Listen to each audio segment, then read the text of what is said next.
The story begins from a busy modern city. A schoolgirl stood alone on a bridge, dangerously close to the edge. People behind her thought she was planning something tragic, but in truth, she was just lost in thought.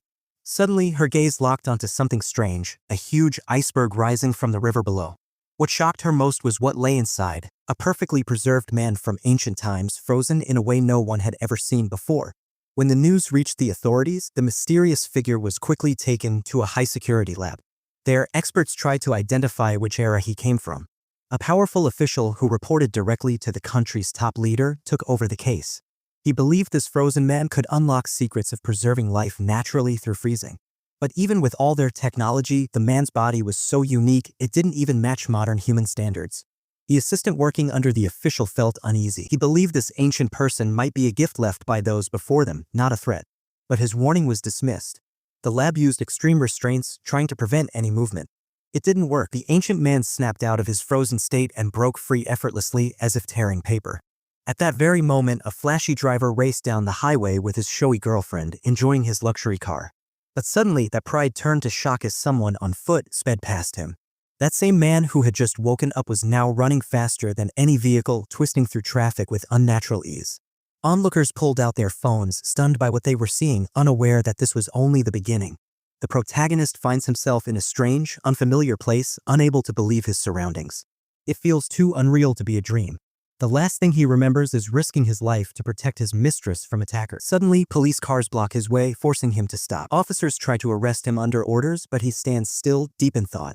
He remembers falling into a waterfall with his greatest enemy. If that really happened, why is he still alive? He starts thinking maybe this is all a trick caused by someone skilled in illusions. Believing this to be fake, he pushes the officers away with just his hands. A taser is fired, but he grabs the electric needles without flinching. More follow, hitting him, but his body reacts naturally. Thinking they've subdued him, the officers are shocked when he yanks their weapons, knocking them down easily. People around watch in disbelief, but he isn't focused on them. He's determined to find the thing in this world that can break this illusion. More and more police arrived, but the protagonist was far too strong for them. With one powerful stomp, the ground shattered and all the nearby vehicles were sent flying. To avoid unnecessary trouble, he simply jumped high into the air and vanished like a force of nature. His strength left the soldiers stunned, questioning if he was even human. Elsewhere, a serious man from the National Intelligence Agency was furious over the failure of the special forces. Even their best team couldn't handle what they were facing. As he argued over the phone, his senior, calmly sitting beside him, accepted full responsibility. He believed the old man they were chasing was powerless against today's weapons. Meanwhile, military forces lined the highways, tanks, helicopters, and armed soldiers everywhere, as if they were preparing for a large-scale invasion. Standing tall on a rooftop, the protagonist was completely surrounded. But instead of fear, he picked up a broomstick ready to face them all. One soldier fired near his feet to scare him, assuming he was no match for modern weapons. But they were wrong. He was about to show them something they'd never seen. Just before the fight broke out, the president himself arrived. His guards warned him to stay back, but he approached calmly and told his men to lower their guns. The protagonist could tell this man held authority like a king. The president apologized for their harsh treatment and explained that he was now in a future world, standing in South Korea. Just when things seemed calm, the president stepped forward, offering a handshake to the protagonist, hoping to escort him somewhere more comfortable before continuing their discussion. But instead of responding politely, the protagonist shocked everyone. He swung his stick straight at the president's neck. For him, this man might be the key to escaping whatever strange place he'd landed in. The officers immediately aimed their weapons, prepared to fire, but the president survived and quickly ordered them to stand down. As the tension settled, the protagonist began to think. He was sure this wasn't one of Yunhee's illusions. She was known for making enemies suffer in her tricks, but what he experienced during those fights felt too real. So, he came to a firm conclusion: this place wasn't fake. It was all real. Later, they gathered at a hidden safe house where a rich feast was prepared. But the protagonist wasn't interested in food. He needed answers. The president explained that this was a secret base, and the dishes were made to fit the tastes of this era. When the president asked if he still doubted being in the future, the protagonist silently accepted the truth. He remembered the time before he blacked out. His body was already poisoned, and his enemy had struck him. Yet now he was here, alive, while all his enemies were gone. The president revealed that modern technology had saved him and offered help to adapt to this new world. In return, he only asked for cooperation. To explain, he gestured toward the National Intelligence team, who showed a news broadcast. The people had seen someone flying through the city, matching cars in speed, and rumors were growing that this powerful figure was the same person found frozen in the Han River. And now the world was watching. The news reporter confidently announces that the earlier chaos was all part of a movie shoot orchestrated to look real. In truth, the government staged the entire scene to keep the public calm. They didn't want people to know about the existence of someone like the Frozen Man, someone who had survived through centuries. If this case were studied properly, the president believed it could bring incredible progress. Many countries had tried similar experiments in the past but failed due to lacking the key technology to safely awaken such individuals. But now, this ancient man had appeared and the government saw a rare chance. The president personally asked the protagonist to help them for the sake of future generations. But without any hesitation, he refused. His firm rejection left the president stunned. As the protagonist walked out, the president activated a backup plan. Soldiers armed with dart guns fired tranquilizers, but none of them even scratched him. His body was wrapped in a powerful aura, completely blocking the needles. He casually waved his hand, sending all the soldiers flying. Still unwilling to give up, the president sent another team with electric batons. They rushed in, but the protagonist's speed was beyond belief. He moved so fast that his image blurred and multiplied before their eyes. They couldn't even touch him. Without attacking anyone, he calmly walked away, leaving everyone behind in disbelief. The president, now certain, finally realized that this man couldn't be captured through force. With no clues left, they start looking for new ways to find Chukri, since he isn't just any ordinary man. Suddenly, urgent news arrives. Someone spots the person they've been searching for, standing on the rooftop of the tallest building. It's the protagonist. Tired of this world, feeling empty and without purpose, he's ready to end everything. He had once lived only to protect his mistress, but now, with no one left to guard and no battles to fight, he feels lost. As he prepares to jump, his eyes lock onto a billboard and his heart skips a beat. The face staring back at him looks exactly like the powerful enemy he once believed he had defeated. Memories rush back. That enemy had caused unspeakable pain, trapping the protagonist's loved ones in illusions, making them destroy each other. The villain, alongside another tyrant, set the world on fire. Back then, the protagonist had faced him in a brutal fight and thought he'd ended it for good. But now, realizing he's still alive gives him a new reason to keep going. Instead of falling, the protagonist controls his landing, smashing into the ground safely. He knows there's much he doesn't understand and he's ready to uncover everything. Meanwhile, when news of his jump spreads, panic hits President Jun. But what scares him more is that the protagonist's body is missing. A witness claims he survived and asked for someone named Yen Wu. This man, Yen Wu, is a global movie star known for his unmatched talent and striking charm, admired all around the world. The protagonist learns that the man he's been hunting is now a top celebrity, not just in Korea but globally. His fame has boosted his country's global image, making him appear as a role model.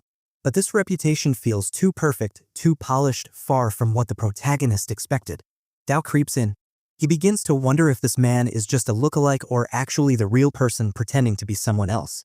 Deep down, he hopes it's the second one because then he's finally found his target. Driven by the urge to confirm it, he asks the kid to help him reach the model, which sounds ridiculous to any normal person. The kid thinks he's lost his mind, but when the pressure around them suddenly intensifies, even breaking screens around them, he realizes this isn't just a joke. Scared for his life, the kid finally reveals that the model moved overseas. Meanwhile, in America, the model is filming a movie scene. Things seem fine until a sudden accident sends a chandelier crashing down. He jumps in to save a fellow actor and injures himself in the process. His brave act earns him admiration and gifts, but instead of keeping them, he kindly shares them with the hospital staff who treated him. The protagonist apologized for causing a delay in filming because of his condition, but everyone was just relieved that he wasn't seriously hurt. Meanwhile, something more urgent was happening. Shocking news had come in that made the filming schedule seem unimportant. Back at the Blue House, the president was saying his goodbyes when he found the protagonist already waiting for him. He had somehow passed through all the high-level security without trouble. Just 9 hours earlier, he had suddenly appeared in the president's office like a shadow in the night. This time, he came to accept the partnership he had once rejected, but with one condition. He handed the president a photo and asked him to arrange a meeting with someone, but only if it could happen in the same room as Yen Wu. The president agreed, impressed by the seriousness of the request. Soon after, they arrived at Yen Wu's location. Everyone was surprised, especially Yen Wu, who was stunned to see the president and the powerful man beside him. First, the mood was calm. They shook hands, but the protagonist squeezed Yen Wu's hand so tightly it was almost crushing. Yet Yen Wu didn't reveal any kind of energy or strength, just like a regular person. Disappointed, The protagonist apologized and sat down, but he had already ordered his men to stay alert in case something unexpected happened. Now only the two of them sat across the table. As they talked, Yan Wu softly whispered something that changed everything. He called out the protagonist's old name, realizing he was someone from the past. Shocked and angry, the protagonist's energy flared as he demanded answers. He now believed that Yan Wu was just a cover identity for someone he knew well, someone with a deep secret that needed uncovering. The protagonist realized that the man before him wasn't willing to speak, so he decided to uncover the truth himself. As the man rose from the rubble, the protagonist questioned whether they really shared the same past. But this opponent, now more confident after his last move, seemed convinced the protagonist hadn't fully recovered yet. Just before their clash, the man paused and revealed that he had created a special illusion barrier. Outsiders would only see two old friends talking, not fighting. It was strange how much he cared about appearances despite everything. The protagonist suddenly pointed out something shocking. He wasn't even facing the real opponent. Crushing a pine cone, he revealed the truth. This person had leaked energy during the clash, exposing the disguise. A woman appeared, revealing herself to be someone he thought had fallen long ago. She explained that the real man was too important to show up and she was only filling in. Underestimating him, she tried using clones, but he destroyed them instantly. Exhausted but firm, he reminded her he was no ordinary man. The protagonist pretended to act calmly while secretly mocking the woman by making her do pointless chores, knowing she had no real value in the eyes of her master. The woman, terrified and mentally crushed, realized she might soon meet a terrible fate. But there was still a way out, one that only the protagonist could offer. Her body was being damaged by a harmful force, and to save her, he injected a different kind of energy into her. This small act proved to her that her own master had planned to quietly get rid of her. Now she had to choose a side. Only one of them could continue using this technique, and it was clear who truly cared for her. Faced with this truth, she admitted she wanted to live and asked the protagonist for guidance. He told her she would now act as a secret agent, working from within. Meanwhile, a man rushed out of a room, terrified, warning everyone about the dangerous person inside. When they entered, they found the place destroyed by the protagonist, who casually apologized, claiming he was just experimenting. The president, more concerned about his mental state, asked if he was okay. Even the woman was surprised to see him act so erratically. It wasn't like him, but his performance was part of a bigger plan. He soon told her they needed a proper conversation about their goal, taking down Okon. Then, a flashback revealed how he was raised as a protector, taught that his life meant less than those he guarded. Despite this, protectors held an unmatched will to survive. Back in the present, he woke up in a lab where the staff was alarmed by his unstable condition. He assured them he was fine but asked how long the research would take. The president showed respect and told him to rest. It could continue later. The protagonist agreed, knowing he had a promise to keep. The protagonist listens quietly as he hears about a man from the past, someone he once trusted. That man, who was supposed to be gone, had faked everything. Known as Okon, he belonged to the family the protagonist was assigned to protect. It turns out Okon had disappeared to secretly plan a betrayal. The woman explaining this, Unhai, admits she blindly followed his orders, never questioning him. When asked if anyone else had also returned, she only names 3, herself, Okon, and 1 more. Out of curiosity, she had searched everywhere for clues about others but found nothing. The shocking part comes when the protagonist suddenly notices someone outside the restaurant. It's Okon himself, alive and staring directly at them. That brief eye contact stirs something deep inside the protagonist. All this time, he was focused on revenge, forgetting the one mission that truly mattered: to protect the girl he was once assigned to. Even though Unhai says there's no record of her, he trusts his memory, picking up a pencil and trying to sketch her face. Meanwhile, the scene shifts to a girl named Sunan, the same girl from the start who once wanted to end her life. Her friend seems upset she left alone.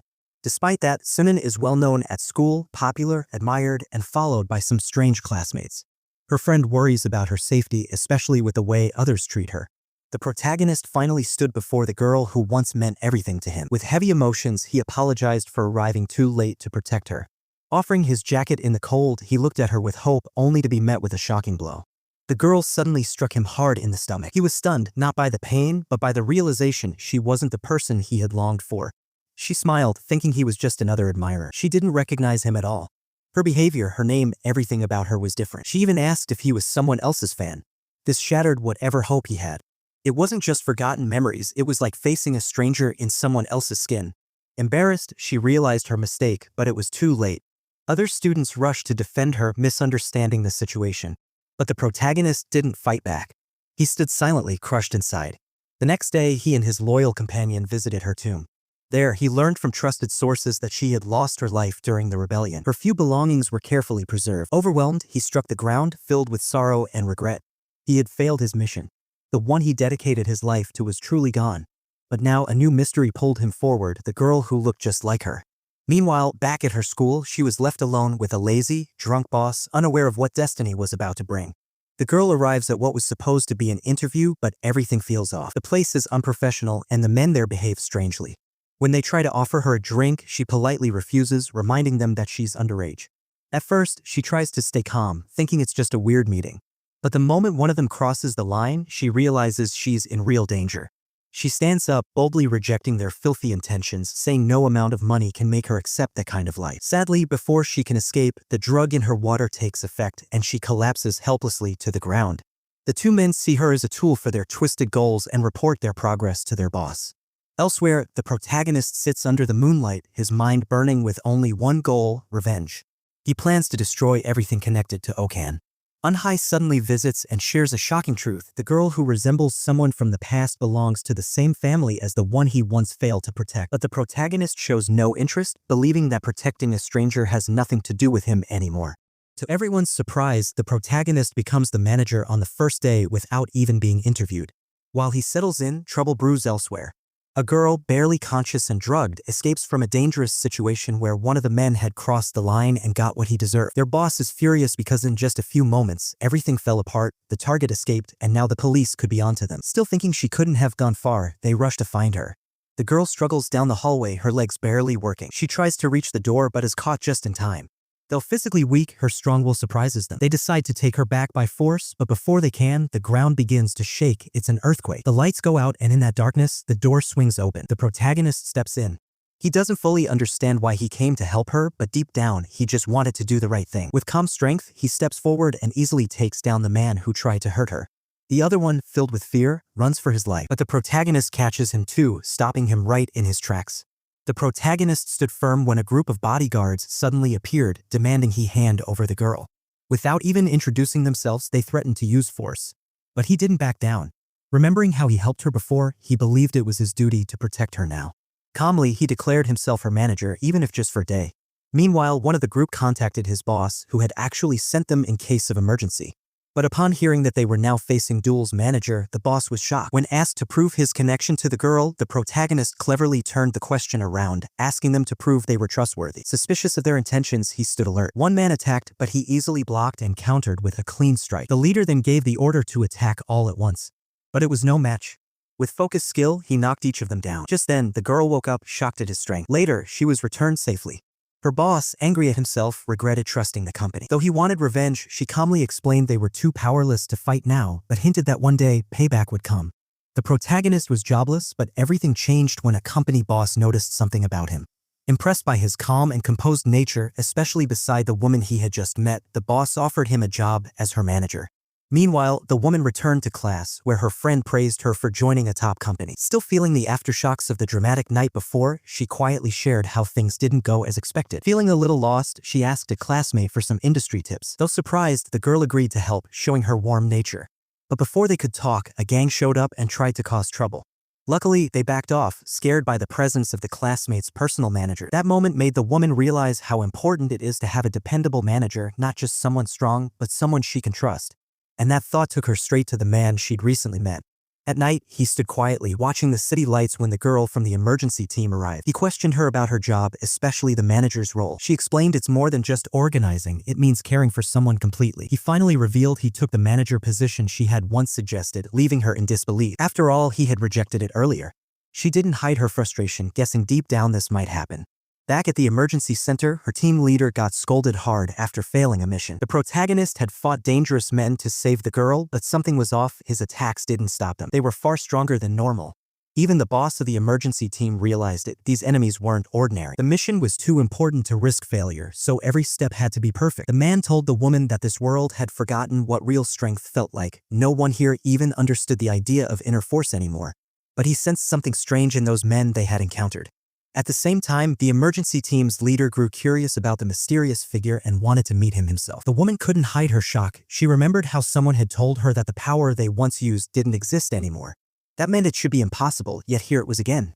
It all made sense now, how she had been used like a tool. She thought back to the present-day leader who admitted how much the world had changed during their absence. Technology had taken over, and one of the body's natural abilities was gone.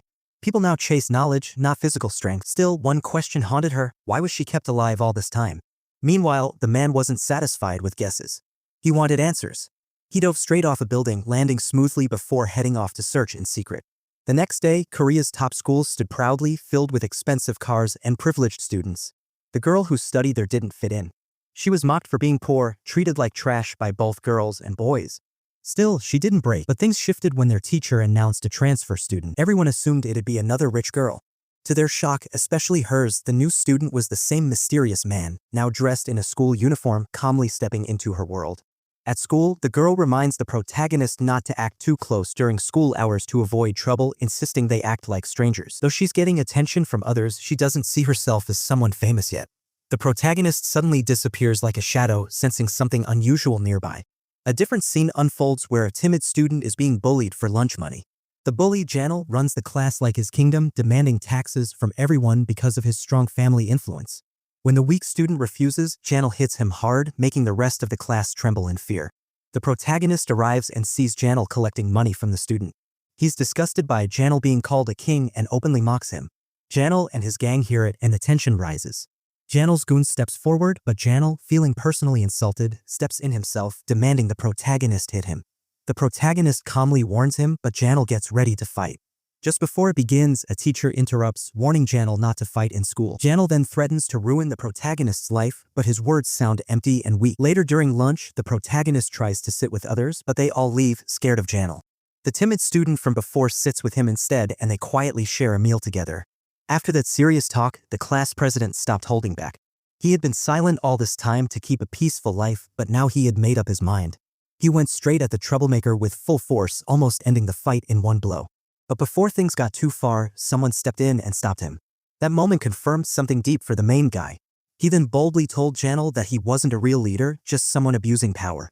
That insult sparked a sudden attack from Janel's group. Remembering his promise to stay out of trouble, the main guy stayed still, even though chaos unfolded. He had been told not to fight back, no matter what. Still, words from a classmate echoed in his mind, how the strong should protect the weak, and in some way both of them were strong and weak in their own ways. Then suddenly, Janel's man attacked but failed badly, getting flipped and knocked down. Shocked classmates watched as two guys went down in seconds. The leader tried to strike next, but all it took was one simple forehead flick to end him. As everything calmed, a new name entered the mix, someone dangerous, someone they were finally getting close to. The protagonist finds himself surrounded by intrigue as Ryujim's curiosity is piqued when he tells him to leave the rest to him. Meanwhile, the villainous figure reappears, delivering a file containing information about Minguk. The file reveals that Minguk seems like an ordinary student with a strong passion for school, but there's something more. His mysterious background, with no parents and only an older brother, raises suspicions. As the investigation into Minguk continues, the protagonist suspects a connection between him and the security team members. Minguk returns home to find his brother, who questions him about school events. Ignoring his brother's inquiry, Minguk reveals that someone at school displayed similar powers to theirs, an enigmatic transfer student who defeated bullies using the same abilities. As Minguk's brother disappears, he reports the findings to his superior, who assigns a critical mission to Section Chief Kim. Meanwhile, the transfer student, Rugum, has taken control of the school, returning money stolen by Janal and asserting his dominance. As the mystery deepens, the protagonist and his companions are drawn into a web of intrigue. The class president suspects the transfer student's identity, and tensions rise as the protagonist realizes there may be a confrontation ahead. However, Dula, a fellow special admission student, advises Minguk and Ryujim to form an alliance, and their bond begins to form. The protagonist sits back, reflecting on the security team he had recently fought, and he begins to question the truth behind their actions. He realizes that Minguk must have lied to him, and his brother, Dahan, seems to be hiding something. Suddenly, the same group of people in suits appears on the bus, providing the protagonist with a chance to confront Dahan. He casually asks them about their main target, but when they stay silent, he demands information about a man named Park Dahan. The leader of the team lunges at him, but with a single movement, the protagonist easily blocks the punch. His calm demeanor changes as he releases a surge of chi, overwhelming his enemies. He takes them down with ease, observing how their chi feels weak and unrefined. With all the men defeated, the protagonist calmly seats them, making it seem as though they're simply resting. As the fight ends, a new figure approaches, the powerful Dahan, clearly unimpressed by the defeat of his team. The protagonist confirms Dahan's identity and reveals a shocking truth: he is actually an ancestor of their family. Dahan laughs off the claim but becomes furious when the protagonist mentions Minguk. They exchange blows and Dahan, using his powerful chi, tries to overwhelm the protagonist with a series of brutal attacks. However, the protagonist matches him with ease, demonstrating superior skill and control. Dahan grows concerned, realizing that his opponent might be stronger than him. In the final confrontation, the protagonist shows Dahan that his chi control is far superior, effortlessly countering each of Dahan's attacks. Dahan is left shocked by the immense power his opponent has. The next day, the protagonist reveals to Dahan that both he and Minguk are using pills to implant chi into their bodies. This discovery shocks Dahan, and the protagonist warns them that their lives may be in danger. Dahan, refusing to believe it, is left rattled and desperate for answers. The protagonist, struggling with his deep pain, attempts to gain the trust of a woman, expressing surprise at her horrified expression. Unknown to her, he's secretly manipulating her emotions. They escape the scene without anyone noticing, thanks to the barrier he's created. Meanwhile, Dahan is grappling with disturbing news about his condition, which will lead to his death. This revelation makes him suspicious of the organization he's dealing with, questioning if they intentionally hid this truth from him. He also starts doubting whether he should trust Ryujin. Back at home, Minguk, returning from school, is concerned about the drugs his brother has been taking. Dahan announces that the pills will no longer be used due to a company decision to restrict them, leaving Minguk devastated. However, Dahan is resolved to stop taking unnecessary risks. The situation worsens when Minguk suffers a nosebleed, a sign that the pill's effects are taking a horrific toll on his body. Meanwhile, the CK Shields organization celebrates the success of their new, stronger pill, which has proven even more potent than the last. The director and Dahan attend a meeting where they witness the product's results and the increasing demand. But Dahan, who had previously failed in a mission, lies to his superior to cover his tracks. The scene shifts to a confrontation between Ryujin and Janel, where Ryujin steps in to stop Janel from harming Duel. He realizes that he must shift his priorities, focusing on more important matters like the pills. As he prepares to face future challenges, he tasks Juno with an impossible mission: defeating Janel, someone far more powerful than him.